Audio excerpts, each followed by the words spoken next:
এই যে OLA roadster x plus, x না এক্স প্লাস, এই গাড়িতে 11 কিলোওয়াটের মোটরের পিক পাওয়ার আছে, মানে আলটিমেট পাওয়ার।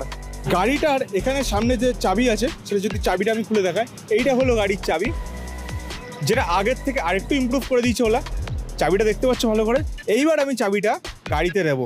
দেখো গাড়িটায় সোজা এখানে এই ডিসপ্লেটা আমি এখানে চাবিটা দিয়ে এখানে অন করে দিই। জাস্ট একটা হালকা আওয়াজ হবে আর পুরো ডিসপ্লেটা এখানে শো করছে কত কিলোমিটার টোটাল যাবে। এই হলো গাড়ির বুট স্পেস। সেখানে এই বুট স্পেসটা খুলতে হবে এই চাবি দিয়ে। কেমন করে খুলবে বুট স্পেসটা দেখছি, এটা বাইকের মধ্যে বুট স্পেস ভাবতে পারছো। গাড়িতে এখানে চাবিটা জাস্ট ঢোকাবো। প্রথমে একটু সমস্যা হচ্ছে আমারও, কারণ প্রথমবার খুলছি। এই দেখো বুট স্পেস খুব সোজা হাতে নিয়ে চলে এসেছি বুট স্পেস। আর এর ভিতরে কি কি আছে, চার্জার, কত কি এখানে বসে আছে দেখো।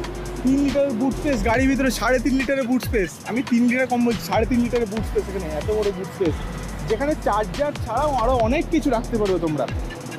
এইটা হলো চার্জার ওলার। আগের চার্জার থেকে দেখতে ডিফারেন্ট, কিন্তু ভেতরে ফাংশন কিন্তু একই আছে।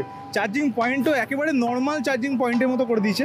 আর এই হলো সেই চার্জার। এই চার্জারটা রিপ্লেস করে তোমরা অন্য কিছু রাখতে পারো, যদি তোমার মনে হয় যে ডিকির ভিতরে কিছু রাখতে চাও, রাখতে পারো।